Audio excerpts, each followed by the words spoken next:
주님의 이름으로 여러분들을 환영합니다. 우리 정성호 집사님 잊혀질만 하면은 꼭 이렇게 본가에 오셨다가 함께 예배 드릴 수 있어서 감사하고요. 오늘은 인천에서 우리 집사님과 자녀들은 인천에 있다고 그랬죠. 어쨌든 주님의 이름으로 환영하고요. 소망하시는 것 다 이루어 주시기를 축복합니다. 아멘. 또 우리 임다은 자매님 오셨네요. 잘 계셨어요? 예, 환영합니다. 또 우리 김태한 형제. 우리 정성호 집사님은 모르시겠구만요. 우리 임다은 자매와 우리 김태한 형제가 내년 요맘때 10월 28일 12시 30분 보라매 공원에서 홀리회식을 갖습니다. 우리 교회에 나와서 청년인데 우리 임다은 자매는 교회가 서울이거든요. 선교대회에 내려왔다가 저도 모르는 사이에 눈에 맞아가지고 3년 동안 역사를 이루다가 내년에 드디어 결혼을 한다고 합니다. 우리 임다은 자매에 왔는데 미리 축하와 환영의 박수 한번 보내주죠. 유튜브로 함께 예배드리는 춘천에서 또 제주도에서 또 안산에서 서울에서 예배드리는 여러분들도 주님의 이름으로 환영합니다. 우리가 오늘 예배드리고 있는 강릉에는 비가 많이 오고 있습니다. 여러분이 계신 곳은 어떻습니까? 비가 내리는 그 속에서 성령의 단비가 변해서 여러분의 삶에 하나님의 인도하심을 받기를 주님의 이름으로 축복합니다. 다음 주 기도는 우리 오유석 집사가 대표 기도해 주시면 되겠습니다. 자, 우리가 창세기를 읽으면서 우리 하늘뜻 푸른 교회 주시는 메시지를 우리가 매주마다 하나씩 살펴보고 있는데요. 오늘은 창세기 21장 한 번 더 살펴봅니다. 창세기 21장 22절로 34절. 창세기 21장 22절로 34절. 본문을 근거로 오늘의 제목은 나그네처럼 이러한 제목으로 정해보았고요. 우리 하나님의 말씀을 잠깐 생각해 볼까 합니다. 우리가 지난 시간에 한번 살펴보았죠. 창세기 20장에 등장했던 그 지역의 그랄 지역의 왕 아비멜렉이 이번에도 또 등장하고 있음을 보게 돼요. 비록 자신에게 아내를 누이라고 속였던 아브라함이었지만 아무리 봐도 아브라함에게는 하나님의 도우심이 있구나. 아브라함은 하나님이 함께하고 계시구나. 이것을 아비멜렉 왕이 느꼈던 것 같아요. 그러던 어느 날 아비멜렉 왕이 자진해서 그의 군대 장관 비골을 대동하고 아브라함을 찾아오게 되지요. 그리고 맹세를 하자고, 말하자면 평화협정을 맺자고 먼저 제의를 합니다. 그리고 정말로 그 땅에 평화가 임했음을 오늘 본문의 대략적인 내용이라고 생각할 수가 있습니다. 그렇죠? 당시 그랄왕 아비멜렉은 그의 눈으로 보았던 것 같아요. 하나님이 아브라함과 함께 한다는 것. 하나님이 아브라함을 도우신다는 것. 아마 곰곰이 생각도 해봤을 거예요. 야, 어떻게 100세 먹은 아들, 그의 마누라는 부인은 90세 정도가 됐다는데 아니 어떻게 아기를 낳지? 이거는 인간이 할 일이 아닌데 이거는 기적이야, 기적. 하나님이 그에게 기적을 베풀어 준 거라고 생각할 수밖에 없어. 인간이 어떻게 100살의 자녀를 볼 수 있단 말인가? 그래, 맞아. 아브라함은 하나님이 돕고 계신 거야. 하나님이 아브라함과 함께 계심에 틀림없어. 이런 생각을 하였을 테고 그 결과로 혹시나 하나님께서 자기 시인에게 진노해서 자기가 불이익을 받으면 어떡할까? 그랄 땅에 무서운 일이 생기면 어떡할까? 이러한 염려도 없지 않아 있어서 아마 아브라함을 찾아봤던 것 같아요. 오늘 우리가 읽은 창세기 21장 22절을 한번 보세요. 창세기 21장 22절. 자, 여기 이런 말씀이 나오죠. 그 무렵에 아비멜렉과 그의 군사 사령관 비골이 아브라함에게 말하였다. 파란색을 한번 가만히 보세요. 내가 무슨 일을 하든지 하나님이 너와 함께 계시도다. 누가 누구에게 말한 겁니까? 아비멜렉 왕이 지금 아브라함에게 이렇게 얘기하는 거예요. 내가 무슨 일을 하든지 하나님이 너와 함께 계시도다. 요 구절은 개역개정의 구절이에요. 그런데 우리가 좀 아까 읽었던 세번역은 어떻게 읽었습니까? 하나님은 당신이 무슨 일을 하든지 당신을 도우십니다. 도우십니다. 함께 하십니다. 같이 생각해 볼 수 있다는 것 아니겠어요? 그러니까 아브라함 당신을 도우신다는 말은 하나님이 함께 하신다는 말이에요. 예. 그러니까 하나님이 함께 하시면 반대로 하나님이 그를 도우신다고 우리는 생각해 볼 수 있죠. 바라기는 우리의 삶이, 저와 여러분의 삶이 언제나 오늘 본문에 등장하고 있는 아브라함처럼 하나님이 언제나 함께 하심으로 하나님의 도우심을 날마다 체험하는 우리 모두가 되기를 주님의 이름으로 축복합니다. 그래서 우리의 삶이, 여러분의 삶이, 또 나의 삶이 하나님의 도움을 체험한다면, 날마다 시마다 때마다 하나님의 손길을 체험한다면 이보다 더 큰 은혜가 어디 있으며 이보다 더 큰 하나님의 축복이 어디 있겠습니까? 하나님이 우리와 함께 하시고 하나님의 도우심이 우리 임다은 자매님과 함께 하신다면 이 이상 부러움을 받을 사람은 없을 것 같아요. 하나님의 도우심, 하나님이 함께 하심. 그렇다면 오늘 우리가 본문을 가만히 묵상해 보다 보면 하나님의 도우심 또는 하나님의 함께 하심이 어떻게 될 때 펼쳐졌을까요? 저는 이 성경을 이렇게 읽으면서 눈에 띄는 단어 하나를 생각해냈어요. 그것이 뭐냐 하면 23절에 나오더라고요. 자, 23절 파란 글씨는 우리 같이 한번 읽어봅니다. 나그네 살이를 하는 우리 땅에서. 이 얘기는 아비멜렉이 지금 아브라함에게 얘기하는 거예요. 나그네처럼 살아간다는 그 아브라함의 모습을 보면서 당신이 나그네 살이를 하는 우리 땅에서 이렇게 얘기하고 있는 거예요. 나그네 살이. 요 단어가 우리가 마지막 절에 읽었던 34절에도 한 번 더 반복이 되고 있어요. 34절에 보면은 아브라함은 오랫동안 블레셋 족속의 땅에 머물러 있었다. 그러면서 이렇게 얘기했죠. 아브라함은 블레셋 사람들의 땅에서 오랫동안 나그네처럼 살았다. 오랫동안 나그네처럼 살았다는 이 구절은 쉬운 성경에 이렇게 번역이 되어 있고요. 그 땅에서 오래 살았다 하는데 쉬운 성경의 번역이 더 와닿는 그런 느낌이 있죠. 아브라함은 블레셋 사람들의 땅에서 오랫동안 나그네처럼 살았다. 나그네처럼. 즉 나그네처럼 우리가 살아가면은 하나님이 아브라함을 도우신 것처럼 우리에게도 하나님의 도움의 손길, 하나님의 우리와 함께 하심을 체험할 수 있다는 그 힌트를 이 나그네처럼에서 우리는 발견할 수 있는 거예요. 나그네처럼. 문제는 뭡니까? 우리의 삶이 나그네처럼 살기보다는 우리 자신이 주인처럼 살아갈 때가 우리는 더 많다고 여러 번 생각하지 않으십니까? 모든 것이 내가 주체가 되어서 입으로는 하나님을 얘기하지만은 언제나 내 생각에 먼저 앞서가는 내가 주인 행세를 하는 그런 모습 속에서 우리는 나그네의 모습을 발견할 수 없을 것입니다. 아브라함이 나그네처럼 살 때 그가 살고 있는 가나안 땅에는 전쟁이 그치고 평화가 임했어요. 그리고 아브라함이 나그네처럼 살 때 그의 일생을 통해서 하나님은 그와 함께 하시고 그에게 도움을 주시는 것을 본인도 알 뿐더러 이웃 사람들이 알았다는 것을 우리는 생각해 볼 수 있어야 될 것입니다.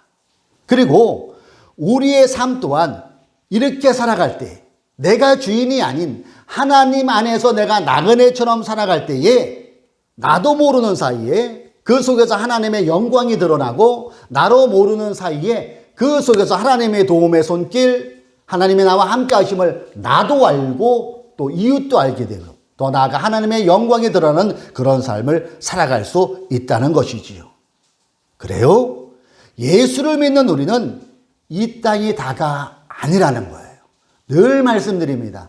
예수를 믿는 우리는 오늘 아브라함의 나그네처럼이라는 이 단어처럼 우리 또한 돌아갈 곳이 있는, 즉 우리 또한 나그네처럼 펼쳐진 인생이 우리의 인생이라는 것을 우리는 또한 마음에 새겨야 될 것입니다. 우리가 돌아갈 본향은 따로 있어요. 그러므로 우리는 언제나 나그네의 마음으로 살아갈 때에 그 속에서 역사하시는 하나님의 도우심을 체험할 뿐더러 하나님이 우리와 함께 하심을 우리가 느끼고 체험하고 더 나아가 이웃들까지도 저 사람은 예수 믿어 하나님이 함께 하셔. 그러한 아비멜렉이 고백 같은 그 고백을 들음으로 하나님께서 영광 많은 은혜가 우리에게 임하시기를 주님의 이름으로 축원합니다. 예. 저는 이 나그네라는 단어를 생각해 보면은 늘 잊지 않는 제 일생에 딱 한 번 만나고 앞으로도 못 만날 것 같아요. 이 부부가 떠올라요. 제가 우리 임다은 자매님, 제가 혹시 쓴 책 넵 고개님 대리운전 목사입니다. 책 읽어보셨나요? 읽어보셨어요? 영광입니다. 예, 거기에도 아마 나와요. 제가 이 각인이 돼서 그랬던 것 같아요.